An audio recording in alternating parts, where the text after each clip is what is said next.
After a detailed discussion of Zeeman effect, now in atomic and molecular physics, we are going to discuss another important effect which is known as Paschen-Beck effect. Actually आपने Zeeman effect में पढ़ा था कि अगर कोई light का source है जो कि मल्टीप्लेट प्रोड्यूस करता है। जब आप कहते हैं मल्टीप्लेट, इसका मतलब जो उसका स्पेक्ट्रम होता है वह उसका फाइन स्ट्रक्चर होता है। जैसे कि सोडियम का आपने एग्जांपल लिया था और आपने देखा था कि सोडियम के स्पेक्ट्रम में एक्चुअली दो क्लोज लाइन एग्जिस्ट करता है जिसको हम लोग sodium D1 and D2 line कहते हैं। This is called actually fine structure. तो जो फाइन स्ट्रक्चर प्रोड्यूस करने वाला सोर्स है, अगर आप उसे किसी एक्सटर्नल मैग्नेटिक फील्ड में प्लेस करते हैं तो आपने देखा था कि वैसी स्थिति में जो कोई पर्टिकुलर स्पेक्ट्रल लाइन होता है उस फाइन स्ट्रक्चर का, उसका स्प्लिटिंग सेवरल लाइंस में हो जाता है। खास करके यदि हम बात करें कि जो मल्टीप्लेट स्पेक्ट्रल लाइन पर मैग्नेटिक फील्ड का इफ़ेक्ट उस समय क्या होता है जब मैग्नेटिक फील्ड बहुत स्ट्रॉन्ग नहीं होता है बल्कि वीक मैग्नेटिक फील्ड होता है। तब आपने देखा था कि जो एक स्पेक्ट्रल लाइन का स्प्लिटिंग हो 4 लाइन में हो जाता है, 6 लाइन में हो जाता है या उससे भी अधिक लाइन में उसका स्प्लिटिंग हो जाता है। और ऐसी घटना को आपने कहा था एनोमेलवस जीमैन इफ़ेक्ट, याद है? तो एनोमेलवस जीमैन इफ़ेक्ट जब भी होगा तो कोई जो फाइन स्ट्रक्चर का स्पेक्ट्रल लाइन है उसका स्प्लिटिंग एक कॉम्प्लेक्स पैटर्न में हो जाता है। लेकिन ध्यान रहे कि यह एनोमेलवस जीमैन इफ़ेक्ट की घटना कब होती है, इसके लिए खास कंडीशन है जो आपने पहले पढ़ा है। जैसे अगर मान लीजिए कि हमने अपने सोर्स को जिस एक्सटर्नल मैग्नेटिक फील्ड में प्लेस किया उस मैग्नेटिक फील्ड का स्ट्रेंथ है B, मतलब B is the strength of external magnetic field which is applied and BI suppose करते हैं कि ये है इंटरनल मैग्नेटिक फील्ड। अब ये इंटरनल मैग्नेटिक फील्ड कहाँ से आया, क्या है यह? तो आप जानते हैं कि हमारा जो एटम है उसका जो वैलेंस इलेक्ट्रॉन है, एक्चुअली उस वैलेंस इलेक्ट्रॉन में ऑर्बिटल मोशन होता है जिसके कारण उसमें ऑर्बिटल एंगुलर मोमेंटम है और उससे एसोसिएटेड मैग्नेटिक मोमेंट, ठीक है। ठीक उसी तरह से उसमें एक इंट्रिंसिक एंगुलर मोमेंटम भी होता है जिसको हम लोग स्पिन एंगुलर मोमेंटम कहते हैं और उससे एसोसिएटेड मैग्नेटिक मोमेंट भी होता है। इसका मतलब कि हमारे एटम में मैग्नेटिक मोमेंट है दो कारणों से, ऑर्बिटल मोशन और स्पिन के कारण से। अगर वह उसमें मैग्नेटिक मोमेंट है इसका मतलब एटम मैग्नेटिक डायपोल की तरह बिहेव कर रहा है और अगर वह मैग्नेटिक डायपोल है तो वह भी मैग्नेटिक फील्ड प्रोड्यूस करेगा। तो एटम के द्वारा स्वयं जो मैग्नेटिक फील्ड प्रोड्यूस होता है that is called internal magnetic field और हमने सपोज किया कि उसका स्ट्रेंथ है BI। तो एक मैग्नेटिक फील्ड हुआ जो आपने बाहर से अप्लाई किया और दूसरा मैग्नेटिक फील्ड है जो वहाँ स्वतः पैदा होता है due to the orbital motion and spin of electron. देखो, एनोमेलवस जीमैन पैटर्न उस समय मिलता है जबकि यह जो B है एक्सटर्नल मैग्नेटिक फील्ड, यह इस इंटरनल मैग्नेटिक फील्ड के कंपैरिजन में वीक होता है, लेस होता है, स्मॉल होता है। मतलब एनोमेलवस जीमैन पैटर्न के लिए ज़रूरी है कि this external magnetic field B must be less than the internal magnetic field BI, तब एनोमेलवस जीमैन पैटर्न आपको मिलता है। एक्चुअली पास्सन ने स्टडी किया इस बात का कि अगर magnetic field B that is कि एक्सटर्नल मैग्नेटिक फील्ड के स्ट्रेंथ को अगर बढ़ाया जाए, इंक्रीज कराया जाए, तो और ऐसी स्थिति आवे कि B BI से बड़ा हो जाए, मतलब एक्सटर्नल मैग्नेटिक फील्ड स्ट्रॉन्गर हो जाए इंटरनल मैग्नेटिक फील्ड से, तब क्या घटना होगी। एक्चुअली इस स्थिति में होता क्या है कि जो एनोमेलवस जीमैन पैटर्न है वह फिर से बैक होकर के लौट करके नॉर्मल जीमैन ट्रिपलेट में कन्वर्ट हो जाता है, चेंज हो जाता है और एक्चुअली उसी घटना को हम लोग कहते हैं पास्सन बैक इफेक्ट। अब इस बात को और थोड़ा क्लियरली समझिए कि जब आप strength of external magnetic field को बढ़ाते हैं, उसको अगर बढ़ाया जाए, तो ऐसी स्थिति में जो जीमेन कंपोनेंट्स है, जैसे कि आप D1 D2 लाइन का स्प्लिटिंग कर देखते हैं और D1 लाइन 4 लाइन में स्प्लिटेड हो गया, तो दो सक्सेसिव जो स्पेक्ट्रल लाइन है उसके बीच जो वेव नंबर सेपरेशन होगा, दैट इज कॉल्ड जीमेन सेपरेशन। तो इस दो सक्सेसिव लाइन के बीच का जो सेपरेशन है, दो कंपोनेंट के बीच का, मैग्नेटिक फील्ड के स्ट्रेंथ के बढ़ने के कारण वह सेपरेशन भी बढ़ जाता है। ठीक है। और अगर आप स्ट्रेंथ एक्सटर्नल मैग्नेटिक फील्ड का ऐसे ही बढ़ाते जाएंगे तो फाइनली क्या होगा कि जो सेपरेशन है इस ये सेपरेशन है जीमेन कंपोनेंट के बीच का, वह जो मल्टीप्लेट कंपोनेंट के बीच का सेपरेशन है, जैसे कि यह है D1 लाइन और ये है D2 लाइन, इसके बीच का जो वेव नंबर सेपरेशन है, अगर इससे अधिक हो जाए जीमेन कंपोनेंट के बीच का सेपरेशन, उससे अगर ग्रेटर हो जाता है, तो उस स्थिति में देखा यह जाता है कि ये जो एनोमेलवस जीमेन पैटर्न है वह चेंज हो जाएगा। किस चीज़ में? तो नॉर्मल जीमेन पैटर्न में। नॉर्मल जीमेन पैटर्न में उसका ट्रांसफॉर्मेशन हो जाता है। और ऐसी ही घटना को हमने कहा, क्या कहते हैं? पास्सन बैक इफेक्ट। तो शॉर्ट में यह आप यह समझिए कि पास्सन बैक इफेक्ट की घटना उस समय होगी जब आप स्ट्रॉन्ग मैग्नेटिक फील्ड में एटॉमिक सोर्स को प्लेस करते हैं। इतना स्ट्रॉन्ग कि इंटरनल मैग्नेटिक फील्ड के कंपैरिजन में एक्सटर्नल मैग्नेटिक फील्ड का स्ट्रेंथ अधिक हो जाए। उस समय सिंपल रूप में बोलो कि anomalous Zeeman pattern will be transform into the normal Zeeman pattern. तो एनोमेलवस जीमेन पैटर्न का नॉर्मल जीमेन पैटर्न में बदल जाना, इस घटना को हम लोग पास्सन बैक इफेक्ट कहते हैं। और यह घटना होगी तभी जबकि एक्सटर्नल मैग्नेटिक फील्ड का स्ट्रेंथ ग्रेटर होगा। किससे? इंटरनल मैग्नेटिक फील्ड से। बात क्लियर हो गई? तो पास्सन बैक इफेक्ट है क्या, ये तो आपने समझ लिया। लेकिन अब हम फिर इस पास्सन बैक इफेक्ट का एक्सप्लेनेशन करने जा रहे हैं कि यह क्यों होती है। इस बात को हम एक पर्टिकुलर एग्जाम्पल से कैसे समझ सकते हैं, इस बात को क्लियरली समझने के लिए अब इसका डिटेल डिस्कशन करेंगे। ठीक है।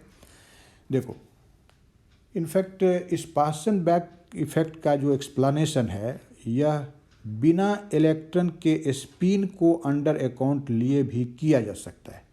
मतलब जब आप LS कपलिंग की बात नहीं करते हैं, स्पिन ऑर्बिट इंटरेक्शन की बात नहीं करते हैं, या J जैसे क्वांटम नंबर को अंडर अकाउंट नहीं लेते हैं, उस समय भी इसका व्याख्या हो सकता है।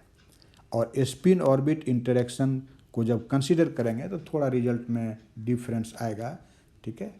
तो अभी आज के लेक्चर में हम इस बात को डिस्कस करने जा रहे हैं कि how we can explain the Paschen back effect by quantum mechanics without taking the spin orbit interaction under account। बिना स्पिन ऑर्बिट इंटरेक्शन को कंसीडर किए हुए हम कैसे पास्सन बैक इफेक्ट जैसी घटना को एक्सप्लेन कर सकते हैं, आज के लेक्चर में हम लोग इसी बात को देखेंगे। ठीक है।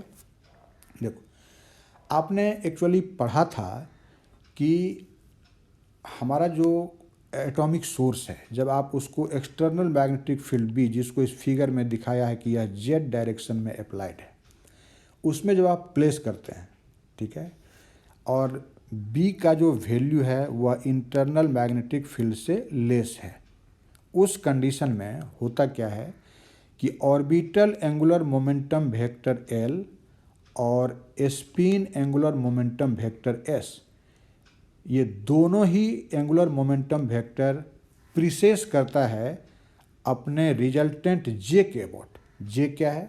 This is the resultant angular momentum. तो L भी प्रीसेस करता है J के अबाउट और S भी प्रीसेस करता है J के अराउंड। ठीक है। तो L और S दोनों ही प्रीसेस कर रहा है J के अराउंड। लेकिन साथ ही साथ यह जो जे है रिजल्टेंट एंगुलर मोमेंटम वेक्टर, यह प्रिसेस करता है about the applied magnetic field. J का प्रिसेशन किसके अबाउट होता है? बी के अबाउट, जो आप इस फिगर में देख रहे हैं, है ना। तो जे प्रिसेस कर रहा है बी के अबाउट, तो यहाँ एल और एस कपल्ड हुआ, बना जे, और जे प्रिसेस करने लगा बी के अबाउट, ठीक है।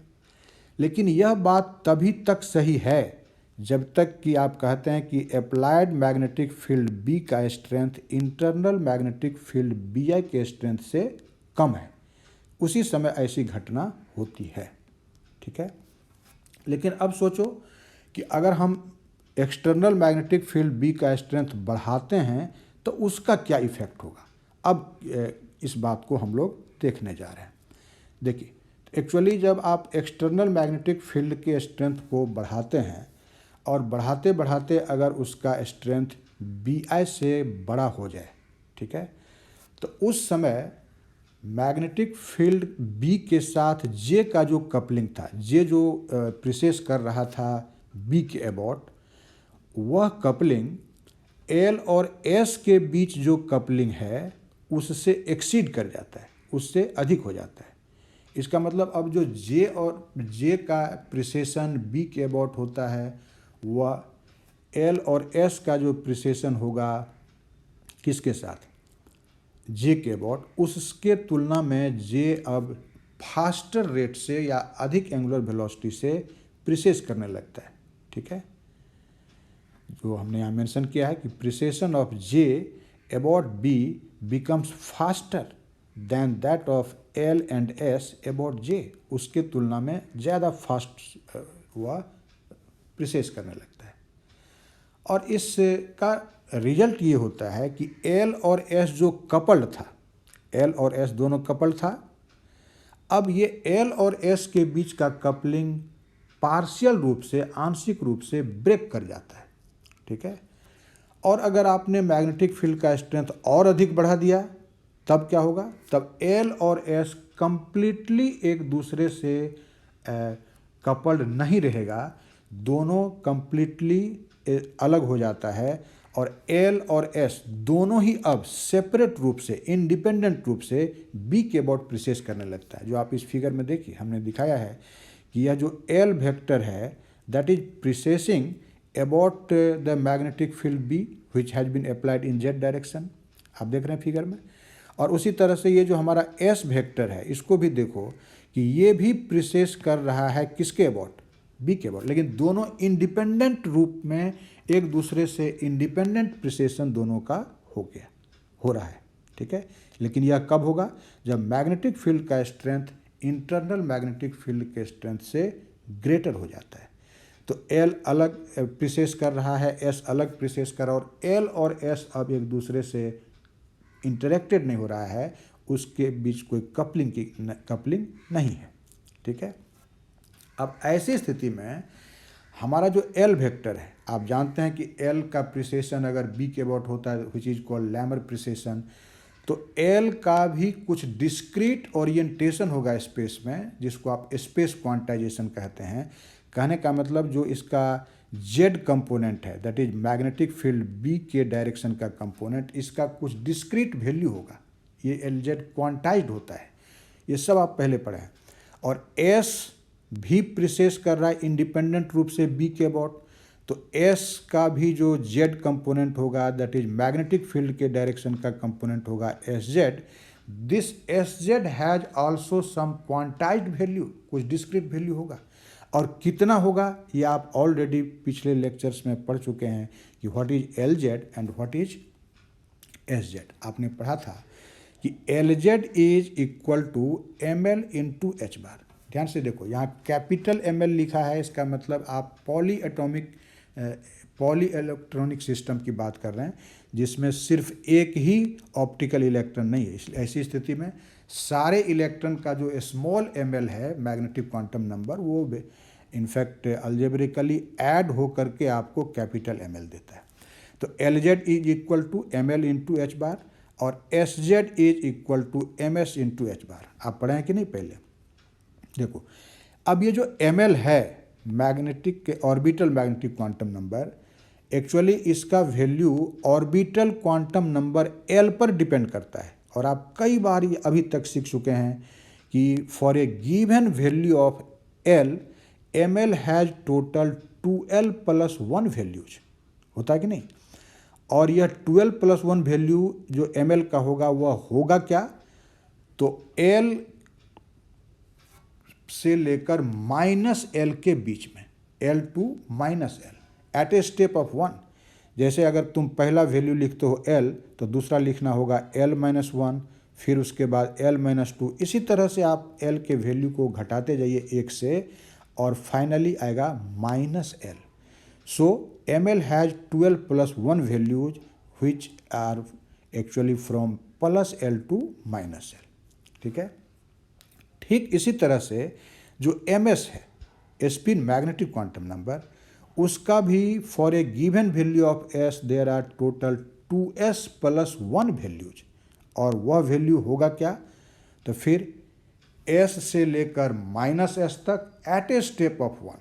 तो अगर आप फर्स्ट वैल्यू s लिखते हैं तो दूसरा वैल्यू s-1 होगा, फिर तीसरा वैल्यू s-2 होगा, और इसी तरह से आप कहाँ पहुँचेंगे, -s तक। ठीक है। तो ये ml और ms का टोटल वैल्यू कितना हो जाता है, ml का टोटल वैल्यू हो गया 2l + 1 और ms का हो गया 2s + 1।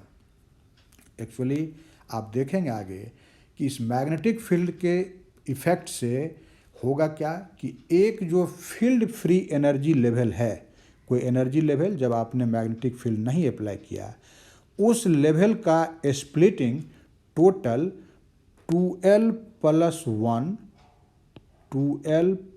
1 इंटू 2s + 1 इतने लेवल्स में हो जाएगा। एक लेवल का स्प्लिटिंग हो जाएगा कितने एनर्जी लेवल में, 2l + 1 इंटू 2s + 1। ठीक है, इसमें हो जाएगा। अब तब आप देखेंगे कि कैसे ट्रांजिशन होता है, क्या सिलेक्शन रूल है, और कैसे हमारा एनोमेलस जीमेन जो पैटर्न है वह नॉर्मल जीमेन पैटर्न में चेंज हो जाता है। इस बात को आगे देखेंगे, लेकिन उसके पहले अब फर्स्ट ऑफ ऑल देखते हैं कि मैग्नेटिक फील्ड से जो हमारे एटम का इंटरेक्शन हो रहा है, उस इंटरेक्शन के कारण एनर्जी क्या डेवलप होता है उसमें, that is called interaction energy. और वास्तव में वो एनर्जी है क्या, जब आपने नहीं मैग्नेटिक फील्ड अप्लाई किया था, जिसको unperturbed state of the atom कहते हैं, उस समय भी तो एनर्जी था। तो मैग्नेटिक फील्ड के साथ इंटरेक्शन के बाद जो भी एनर्जी आएगा वह वास्तव में अनपर्टर्ब्ड लेवल, अनपर्टर्ब्ड स्टेट में जो एटम का एनर्जी था उससे एनर्जी चेंज कितना किया वह आपको मिलेगा। इसलिए यहाँ जब तुम बोलोगे इंटरेक्शन एनर्जी तो उसका अर्थ क्या होगा, उसका मीनिंग होगा the shift, the change of the energy of our system from its unperturbed state. Unperturbed state मतलब जब मैग्नेटिक फील्ड नहीं अप्लाई किया था उस समय का अवस्था, उस समय जो एनर्जी था उसके तुलना में अब एनर्जी कितना अधिक हो गया due to interaction with the magnetic field, हम उसी को इंटरेक्शन एनर्जी कहेंगे और हम उसको कैलकुलेट करना चाहते हैं। और ये कैलकुलेशन आप जीमेन इफेक्ट में कई बार कर चुके हैं, इसीलिए हमने यहाँ पर थोड़ा शॉर्ट कैलकुलेशन किया है। जो आप पिछले रिजल्ट में डिटेल देखे थे उस रिजल्ट का उपयोग किया है यहाँ पर। ध्यान से देखो, आप लैमर थ्योरम पढ़े थे, वेक्टर एटम मॉडल में आपने पढ़ा है लैमर थ्योरम, और आप जानते हैं कि अगर L एक पर्टिकुलर फ्रीक्वेंसी ओमेगा L से, दिस इज एंगुलर फ्रीक्वेंसी, या इसको आप एंगुलर वेलोसिटी भी कह सकते हैं, L का B के अबाउट जो वह प्रिसेस करता है, उस प्रिसेशनल मोशन का यह एंगुलर फ्रीक्वेंसी है या एंगुलर वेलोसिटी है L के प्रिसेशन का। तो ये ओमेगा L होता कितना है ये हम लोग ऑलरेडी पढ़े हैं लैमर थ्योरम में। आपने पढ़ा था कि this omega L is equal to GL into E/2m into B। यहाँ GL को आप बोलते हैं orbital G factor, orbital G factor. और आपने सीखा था कि जो ऑर्बिटल G फैक्टर होता है this is simply equal to 1, ये 1 के बराबर होता है। इसलिए आप GL के जगह पर 1 लिख दीजिए तो ओमेगा L क्या होगा, E/2m into B. Okay, and now the angular velocity or angular frequency of the precession of spin angular momentum S about the magnetic field B, we have denoted it by the symbol omega S, and according to Lambert's theorem, this omega S is given as Gs into E by 2m into B. But you know, this Gs, which is called spin G factor, its value is equal to 2. इसका value 2 होता है, and so omega S will be equal to 2 into E by 2m into B.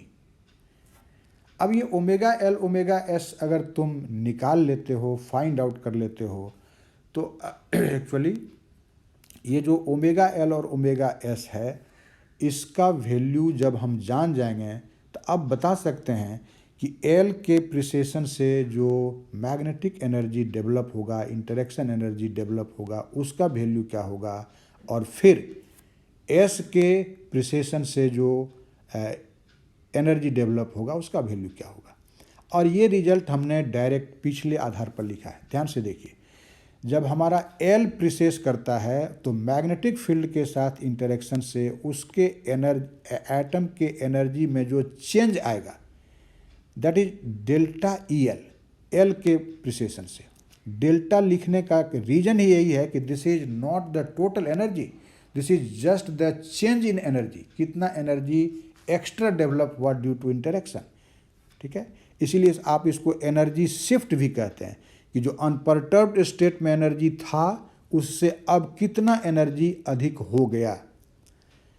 तो आपने सीखा था कि वह होता ओमेगा इंटू एल जेड.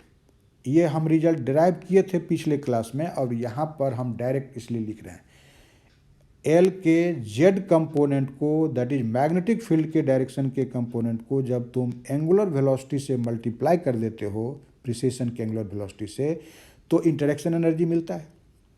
तो एल के प्रिसेशन के कारण जो एनर्जी शिफ्ट होगा उसका वैल्यू हो जाएगा omega L into L Z. लेकिन ओमेगा एल तो आप सीख चुके हैं कि this is E over 2m into B, और एल जेड भी आपने देखा है कि this is M L into H bar. तो दोनों को मल्टीप्लाई कर दो. So delta E L is simply equal to E H bar over 2m into M L into B. Okay, ये सब रिपीट हो रहा है एक तरह सोचो. एंड ठीक उसी तरह से हमारा एस प्रिसेस करता है अबाउट जे, किस एंगुलर वेलोसिटी से, तो ओमेगा एस से. तो ओमेगा एस में जब एस के जेड कंपोनेंट को मल्टीप्लाई कर देंगे तो ऐसी स्थिति में इस एस के प्रिसेशन से जो इंटरेक्शन एनर्जी डेवलप होगा वह मालूम हो जाएगा. And I have denoted that energy by the symbol delta E S. So delta E S will be what? That will be simply equal to omega s into sz. But you have seen that this omega s is equal to 2 into e over 2m into b, and sz is equal to ms into h bar. So this will be equal to 2 eh bar by 2m into msb. हमने यहाँ 2 को cancel नहीं किया क्योंकि आगे देखेंगे कि इससे सूटेबिलिटी बना रहेगा हमारे रिजल्ट में, इसलिए 2 कैंसिल मत करो.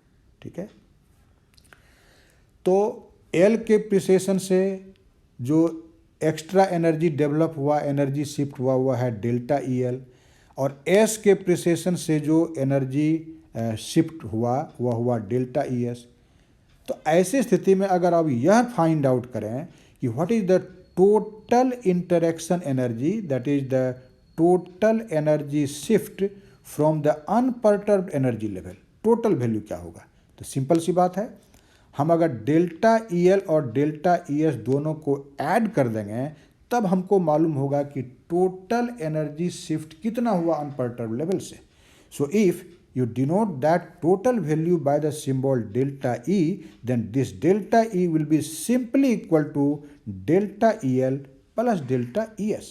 Okay? And what are the values of delta EL and delta ES? You can see here. This is the value of delta EL and this is the value of delta ES. So let us substitute the values of these two quantities, delta EL and delta ES here, and you can see इसमें जो E H bar over 2m into B है, this is just a common factor. So take it as a common factor and you will get delta E is equal to M L plus 2ms times EH bar divided by 2m into B. Okay, तो आपने interaction energy find out कर लिया। लेकिन आप जानते हैं कि हमारे एटॉमिक फिजिक्स में ट्रेडिशन है कि हम एनर्जी को वेव नंबर के टर्म में लिखते हैं, और जिसको आप टर्म वैल्यू कहते हैं। एनर्जी लेवल को टर्म बोलते हैं, और उस एनर्जी लेवल के एनर्जी को क्या बोलते हैं? Term value. चूँकि ये डेल्टा ई एनर्जी नहीं है, बल्कि यह शिफ्ट इन एनर्जी है, चेंज इन एनर्जी है, तो यहाँ टर्म वैल्यू का भी शिफ्ट ही मिलेगा। और आप तो उस डेफिनेशन को कई बार जान चुके हैं कि हम जब डेल्टा ई को डिवाइड कर देंगे H इंटू सी से, तब हमको इसके कॉरस्पॉन्डिंग मिलेगा term value with minus sign. Minus sign का भी रीजन पहले बताया हुआ आपको कि जनरली जो एनर्जी है वह नेगेटिव होता है, और उसके पॉजिटिव वैल्यू को लाने के लिए हम लोग कन्वेंशनली इसमें माइनस साइन लगा के डिफाइन करते हैं। So energy shift in wave number which is denoted by this symbol delta t will be what? This is minus delta E by hc. Okay, this is just definition. And now you can write h को लिख दिया 2 pi h bar, और c है तो c लिख दिया। And what is the value of E? Delta E. Delta E you have seen this is ml plus 2ms into EH bar by 2m into B. Okay. So finally आप देखिए कि आपको मिलता है कि delta T is equal to minus ml plus 2ms into EB over 4πmc। और आप कई बार देख चुके हैं कि यहाँ पर जो EB बाय 4mc है, this is denoted by the symbol L prime. L prime क्या है? EB divided by 4πmc। और आपको मालूम है कि ये जो EB डिवाइडेड बाय 4πmc है, this is called Lorentz unit. क्या बोलते हैं इसको? लॉरेंज यूनिट कहते हैं।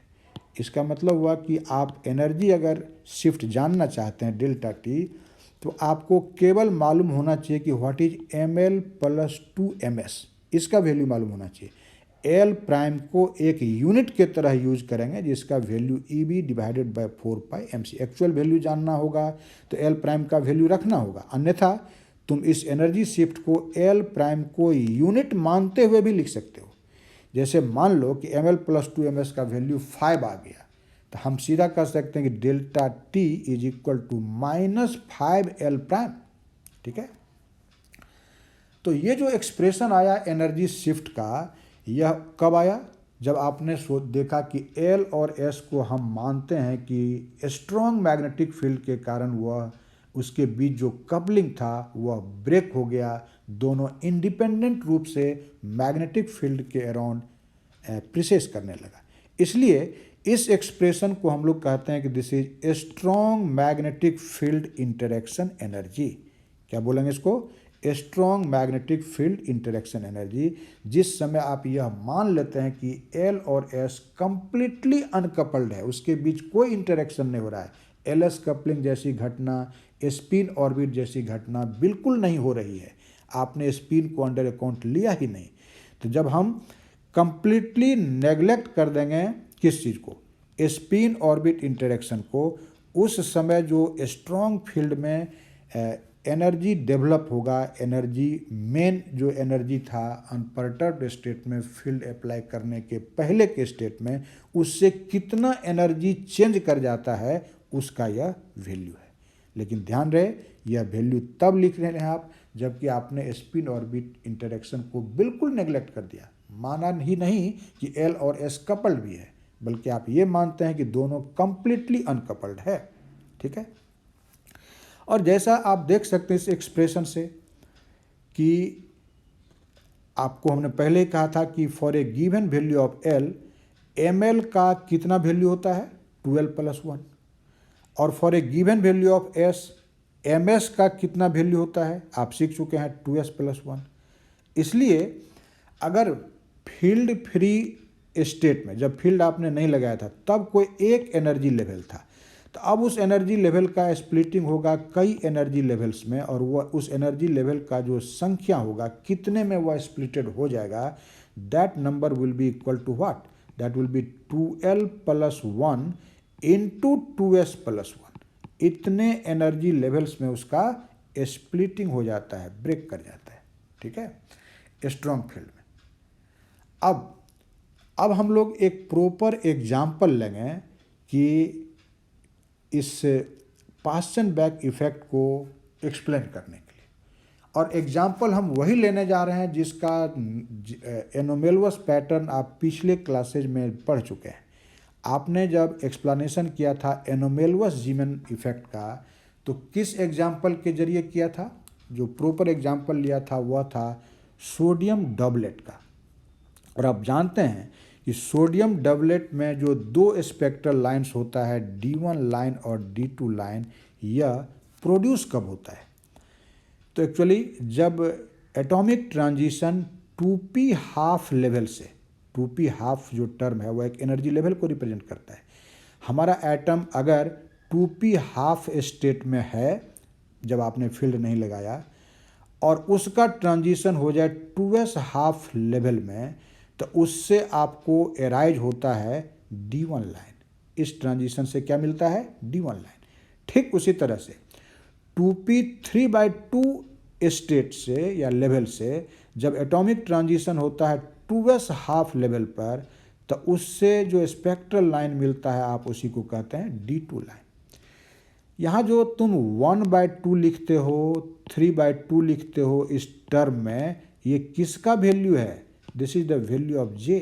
अब जो J ऑब्टेन होता है L और S के कपलिंग से, लेकिन अभी के डिस्कशन में तो हम ये मान रहे हैं कि L और S कपल्ड ही नहीं है। तो ऐसी स्थिति में हम इस दो टर्म को, जो 2p हाफ और 2p 3/2 है, इसके J को कंसिडर ही नहीं करेंगे। तो अगर J को नहीं कंसिडर किया जाए तब इसको हम सिंपली बोलेंगे कि यह 2p लेवल है। कौन लेवल है? 2p level.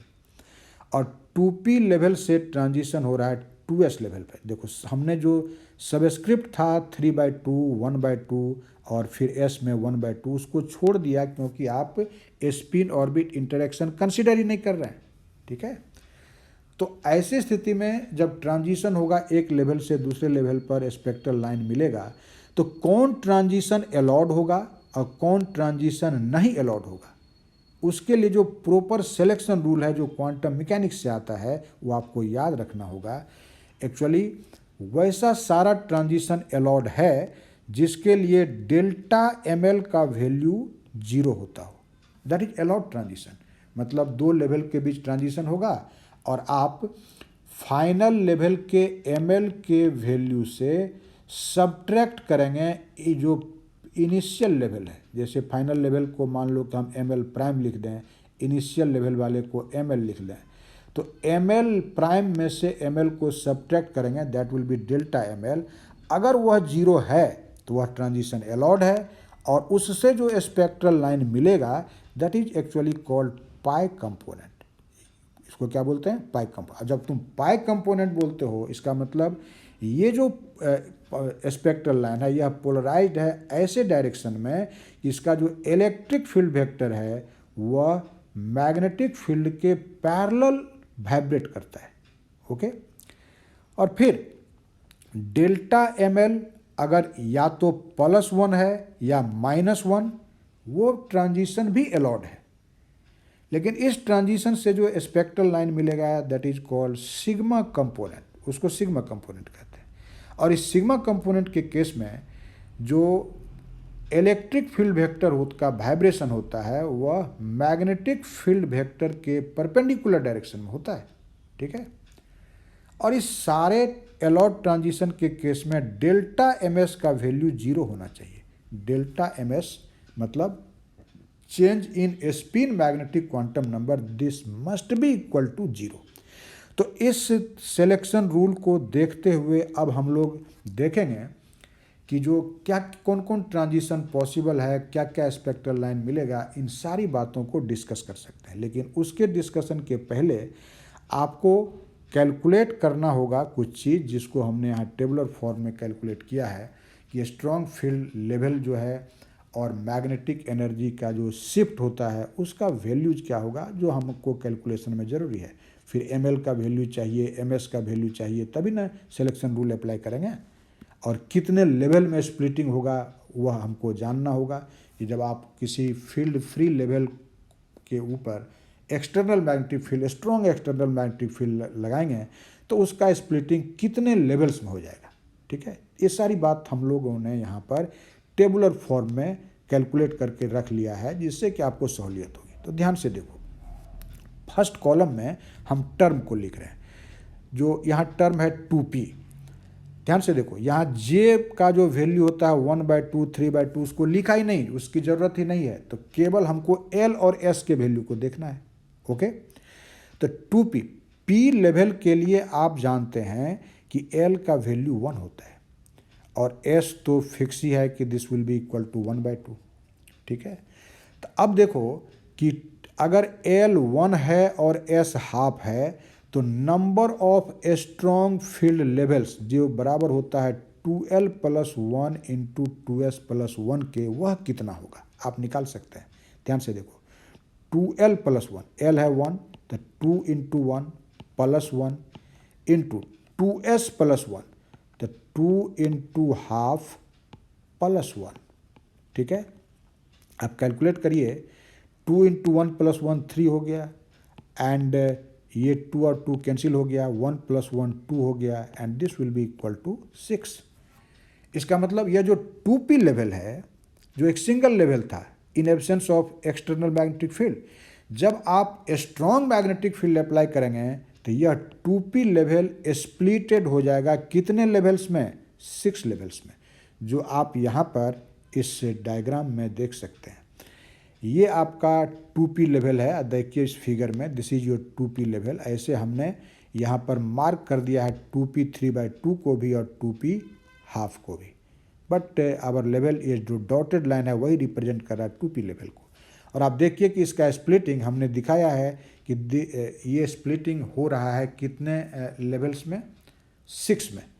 आप काउंट करके देखिए, this is your first level, this is your second splitted level, ये आपका तीसरा स्प्लिटेड लेवल है, फिर एकदम क्लोज इसका यह चौथा स्प्लिटेड लेवल है, फिर यह 5th स्प्लिटेड लेवल है, and this is the 6th splitted level.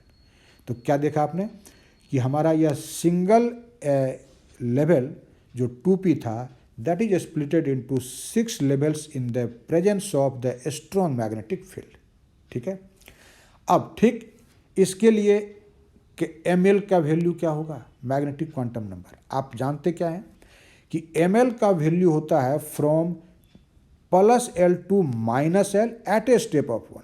तो देखो पहला वैल्यू क्या लिखोगे, l दैट इज 1, फिर 1 में से 1 सब्ट्रैक्ट करो 0 मिलेगा, फिर 0 से 1 सब्ट्रैक्ट करो -1 मिलेगा।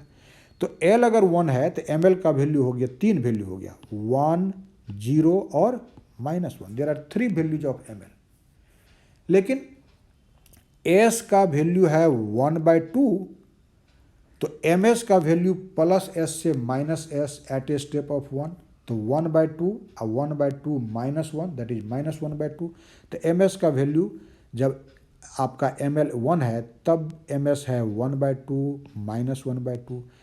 ml जब 0 भी होगा तब भी ms का वैल्यू होगा 1/2 और -1/2।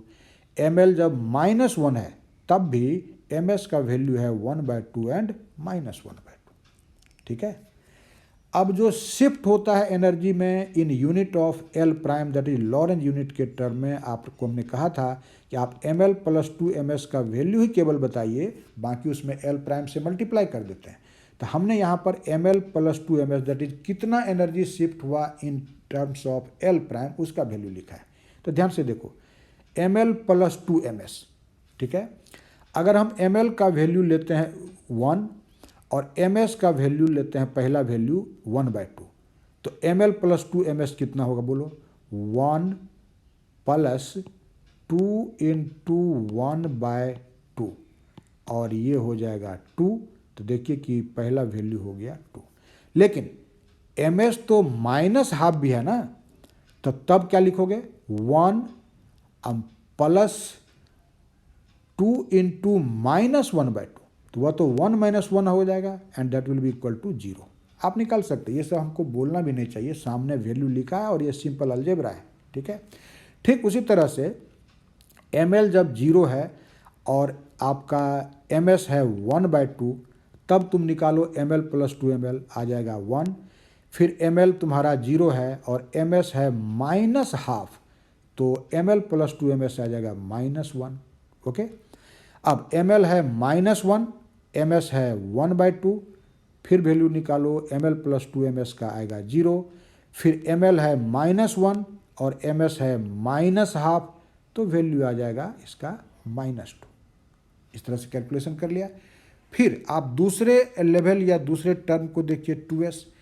एस लेवल के लिए आप जानते हैं कि ये जो orbital angular momentum quantum number होता है दैट इज इक्वल टू 0, तो L 0 हो गया और S तो फिक्स है 1/2 होगा। अब ऐसी स्थिति में 2L + 1 into 2S + 1 that is कितना 2S लेवल कितने लेवल्स में स्प्लिटेड होगा, इसको देखो। 2L + 1 तो 2 इंटू 0 + 1 इंटू 2S + 1 तो 2 into 1/2 + 1 and what will be this, ये हो गया 1 इंटू यहाँ 2 cancel 2 and that will be equal to 2।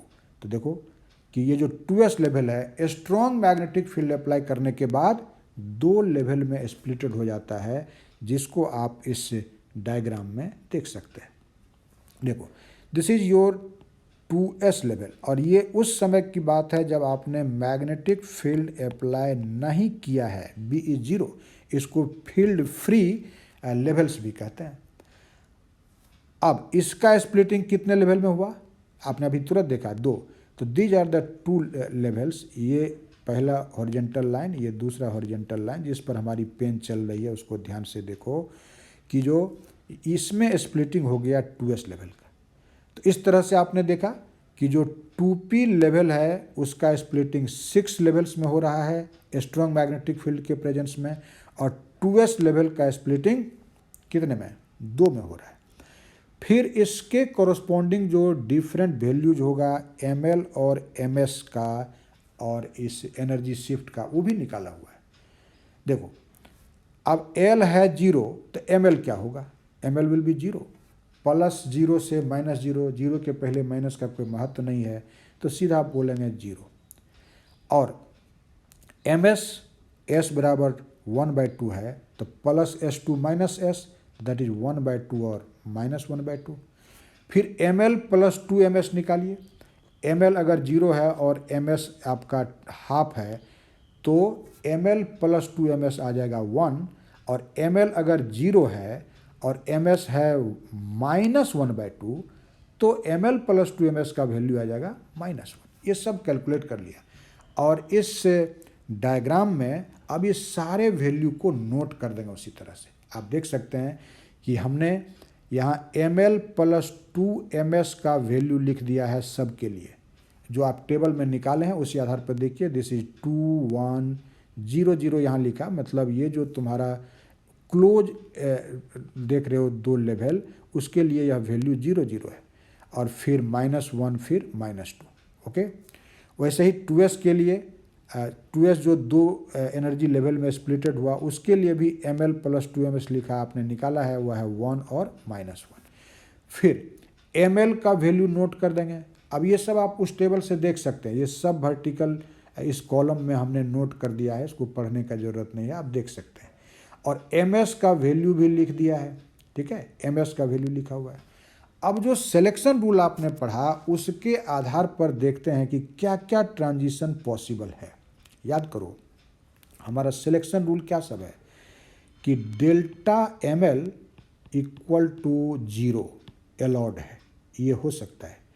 ΔML = ±1 this is also allowed, और ΔMS निश्चित रूप से होना चाहिए 0 के बराबर। अब आप जरा चेक करके देखिए, हमने जो यहाँ ट्रांजिशन दिखाया है वह लेवल जिसके लिए ml का वैल्यू है -1 और ms का वैल्यू है -½ ध्यान से देखो, वह लेवल तुम्हारा ये नीचे वाला है। अब इससे हमने ट्रांजिशन दिखाया है किस पर, उस लेवल पर 2s के स्प्लिटिंग के बाद मिलने वाले उस लेवल पर जिसके लिए ml का वैल्यू है 0, देखो यहाँ पर, और ms का वैल्यू है -1/2। तो गौर से देखो, पहले लेवल के लिए ms है -1/2, दूसरे के लिए भी ms है -1/2, तो डेल्टा ms 0 होगा कि नहीं? -1/2 और -1/2 दैट विल बी 0। अब फिर हमारा जो अपर लेवल है उसके लिए ml का वैल्यू है -1 और लोअर लेवल के लिए है 0। तो 0 में से -1 को घटाओ, तो 0 - -1 that will be equal to +1, और +1 तो अलाउड है। इसलिए ये जो पहला जो आपको ट्रांजिशन यह दिखाया हुआ है, बोलो यह अलाउड है कि नहीं? अलाउड है। और इसके लिए डेल्टा ml कितना आया? +1। अगर +1 आया तो आप कहेंगे कि यह सिग्मा कंपोनेंट को रिप्रेजेंट करता है। फिर जरा आप ध्यान से देखिए, अब नेक्स्ट ट्रांजिशन हमने फिगर में दिखाया है जिसके लिए ml का वैल्यू -1 है। इस -1 पर ध्यान दो, दिस -1। और फिर दूसरा लेवल जिस पर ट्रांजिशन एंड करेगा वह हमने दिखाया जिसके लिए ml का वैल्यू है 0, ठीक है। फिर इस अपर लेवल के लिए ms का वैल्यू है 1/2, ठीक है, और लोअर लेवल के लिए है 1/2। तो ध्यान से पहले देखो ms को चेक करो, ms अपर लेवल के लिए 1/2, लोअर लेवल के लिए भी 1/2। What will B delta ms? हम इस कॉर्नर पर लिख रहे हैं, डेल्टा ms हो जाएगा 1/2 -1/2 दैट इज 0। तो अलाउड हो गया, ms डेल्टा ms 0 होना चाहिए। अब डेल्टा ml को चेक करो, डेल्टा ml इनिशियल वैल्यू हो गया -1, फाइनल वैल्यू हो गया 0। तो 0 - -1 दैट इज +1। 0 - -1 +1 हुआ कि नहीं? तो ये भी अलाउड हो गया डेल्टा ml का वैल्यू। तो ये जो दूसरा ट्रांजिशन दिखाया हुआ है ये वाला देखो, जिसको हम यहाँ पर मार्क कर रहे हैं, इसके लिए भी डेल्टा ml का वैल्यू कितना आया? 1 ही आया। और ये जो पहला वाला था इस दोनों के लिए 1। इसका मतलब ये जो दोनों स्पेक्ट्रल लाइन है, ये दोनों स्पेक्ट्रल लाइन, इसके लिए डेल्टा ml का वैल्यू सेम ही है and that is equal to +1। तो एक्चुअली ये दोनों स्पेक्ट्रल लाइन दो लाइन को रिप्रेजेंट नहीं करता है, बल्कि यह रिप्रेजेंट करता है सिंगल लाइन को। इसका जो इनफैक्ट वेव नंबर होगा इस दोनों का वो सेम होगा। इसीलिए भले ही फिगर में आप अभी दो स्पेक्ट्रल लाइन देख रहे हैं जिसको हमने यहाँ इनसर्कल करके रखा है, but actually these are not two spectral lines but a single spectral line, because the wave number और wavelength of both of these lines will be same, क्योंकि दोनों के लिए डेल्टा ml का वैल्यू सेम होता है, इसलिए यह सिंगल स्पेक्ट्रल लाइन है। अब हम सारे लाइन्स का ट्रांजिशन यहाँ पर अलग अलग इसी तरह से नहीं दिखा रहे, आप स्वयं चेक करिए, होमवर्क भी आपके लिए है। आप फिर देखेंगे कि फिर जो हम यह इनसर्कल कर रहे हैं इस दो स्पेक्ट्रल लाइन को, देखो इसको, इसके लिए तुम डेल्टा ml और डेल्टा ms निकालना, यह 0 के बराबर आएगा। इसके लिए कितना आएगा? अभी पहले वाले के लिए आया था डेल्टा ml का वैल्यू +1, और जब ये बीच वाले दो के लिए निकालोगे तो डेल्टा ml तुमको आएगा 0, और फिर दोनों के लिए डेल्टा ml 0 है। इसका मतलब इस दोनों का वेव नंबर सेम है। फिर ये दोनों स्पेक्ट्रल लाइन एक ही लाइन को रिप्रेजेंट करता है, ठीक है। और लास्ट वाला ये जो दो देख रहे हो, इस दोनों के लिए तुम डेल्टा ml फाइंड आउट करोगे तो डेल्टा ml का वैल्यू आएगा -1, ओके, -1 आएगा। फिर जब दोनों के लिए डेल्टा ml सेम है तो दोनों का वेव नंबर सेम, दोनों का wavelength same, so these two lines represent only one spectral line. तो भले ही आपको फिगर में 6 लाइन दिख रहा हो, लेकिन यह कितना लाइन है? 3। This is actually the normal Zeeman triplet, ये नॉर्मल जीमेन ट्रिपलेट है। तो क्या देखें कि ट्रांजिशन हुआ 2p लेवल से 2s पर। अगर मैग्नेटिक फील्ड बहुत स्ट्रॉन्ग नहीं होता, वीक मैग्नेटिक फील्ड होता, तो इससे एनोमेलवस पैटर्न मिलता था। D1 लाइन के स्प्लिटिंग से 4 और D2 लाइन के स्प्लिटिंग से 6 स्पेक्ट्रल लाइन मिलता था। लेकिन मैग्नेटिक फील्ड का स्ट्रेंथ बढ़ाने के बाद आप देखते हैं कि वह जो कॉम्प्लेक्स जीमेन पैटर्न था वह अब सिंपल नॉर्मल जीमेन ट्रिपलेट में कन्वर्ट हो गया, ट्रांसफॉर्म हो गया। And this is Paschen Back effect. Clear हुआ? निश्चित रूप से आपको क्लियर हुआ होगा। फिर देखो, डेल्टा एम एल अगर 1 है तो ये जो पहला स्पेक्ट्रल लाइन है इसको हम बोलेंगे sigma component, delta M L 0 को बोलेंगे pi component, delta M L equal to minus को फिर सिग्मा कंपोनेंट। ओके, तो इस तरह से आपने एक्सप्लेन कर दिया कि कैसे एक एनोमेलुअस जीमेन पैटर्न स्ट्रॉन्ग मैग्नेटिक फील्ड में नॉर्मल जीमेन पैटर्न में बदल जाता है, और इसी घटना को कहते क्या है? पास्टनबैक इफेक्ट। हम उम्मीद करते हैं कि आप सारी बातों को क्लियरली समझ गए होंगे।